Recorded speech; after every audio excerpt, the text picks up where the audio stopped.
الحمد لله وسلام على عباده الذين اصطفى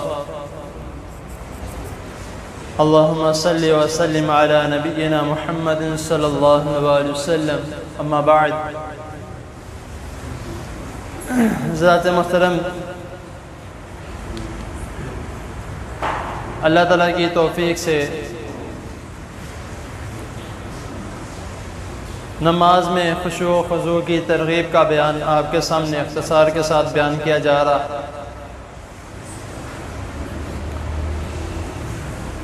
آج کا جو ہمارا سبق ہے وہ کچھ اس طرح سے ہے کہ اکثر آپ نے دیکھا ہوگا کہ بہت سے علماء ایسے ہیں جو لوگوں کو ایسی قمیض یا ایسی شرٹ پہننے سے منع کرتے ہیں جس کے اوپر یا کوئی بت بنا ہو یا کوئی اس کے اوپر پرنٹنگ وغیرہ ہوئی ہو، کچھ لکھا ہو. یا اب سوال یہ اٹھتا ہے کہ اس سے منع کیوں کیا جاتا ہے؟ سب سے پہلی بات کہ بت بنا ہو تو تصویر جو بنی ہوتی ہے وہ سامنے ہو اور نماز پڑھے ہوں، اس طرح نماز نہیں ہوتی. اور جس گھر میں تصویر لگی ہو اس گھر میں رحمت کا فرشتہ نہیں آتا. تو سب سے پہلا مسئلہ تو یہیں پہ حل ہو گیا کہ جب بھی نماز پڑھی جائے تو وہ شرٹ یا کوئی قمیض ایسی ہو جس کے اوپر کسی بھی چیز کا لوگو لگا ہو یا کوئی تصویر لگی ہو، وہ پہن کے نماز نہ ادا کی جائے. دوسری بات پرنٹنگ کی آ گئی کہ اب بہت سی ایسی شرٹس اور قمیض ہیں جن کے اوپر یا تو کچھ لکھا ہوتا ہے یا بیک سائڈ پہ لکھا ہوتا ہے یا فرنٹ پہ لکھا ہوتا ہے، تو پھول وغیرہ بھی بنے ہوتے ہیں. تو جب انسان نماز پڑھ رہا ہوتا ہے تو ظاہری سی بات ہے اگر وہ بیک سائڈ پہ لکھا ہے جو پیچھے نماز پڑھا ہے اس کی نظر جائے گی، اور شیطان نے تو ورغلانا ہے، وہ ظاہری سی بات ہے اور نماز میں اس کو پڑھے گا بھی. نماز میں نہ پڑھے تو بار بار اس کی طرف دیکھے گا تو ضرور کہ کیا لکھا ہے، کیونکہ کچھ چند لفظ پڑھ لی پھر اس کو ایک دم یاد آتا ہے میں نماز پڑھوں، پھر نماز شروع کر دی.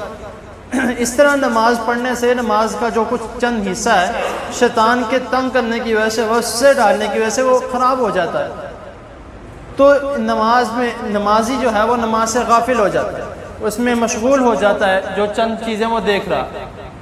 اور کچھ لوگوں نے ایسی چادر اوڑھی ہوتی ہے جس کے اوپر کچھ نقش و نگار بنے ہوتے ہیں، ان کو دیکھنے کی وجہ سے وہ بھی اس میں مشغول ہو جاتا ہے، نماز خراب ہو جاتی ہے.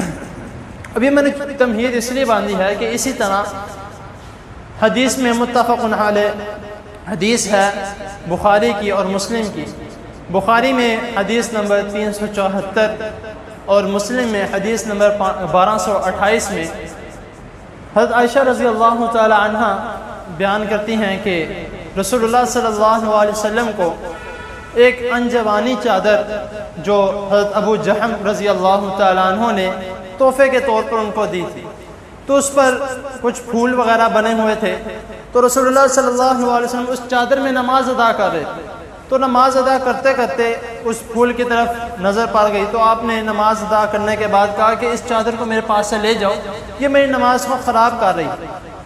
تو لیکن پھر آپ نے رسول اللہ صلی اللہ علیہ وسلم نے آگے حکم دیا کہ حضرت ابو جہم رضی اللہ تعالیٰ عنہ کو حکم دو کہ یہ جو چادر آپ نے مجھے تحفے میں دی ہے اس کو بدلا کے بغیر پرنٹنگ والی یعنی صاف ستھری چادر مجھے دے دو، میں آپ کا تحفہ نہیں ٹھکرا رہا، اس کو تبدیل کروا رہا.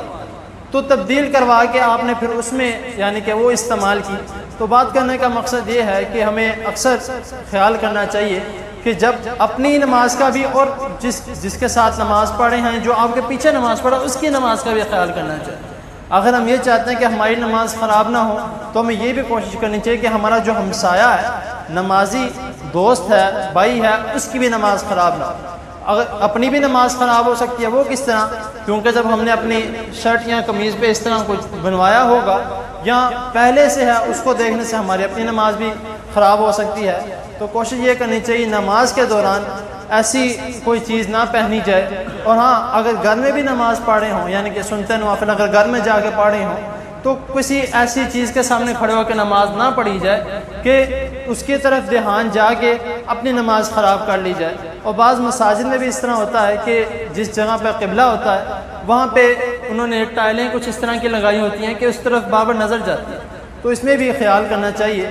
باقی اللہ تعالیٰ کی حضور دعا ہے اللہ تعالیٰ ہماری جو تھوڑی بہت عبادت ہے اللہ تعالیٰ قبول و منظور فرمائے اور ہمیں اپنی نمازوں میں خشوع و خضوع پیدا کرنے کی توفیق عطا فرمائے۔ جزاکم اللہ۔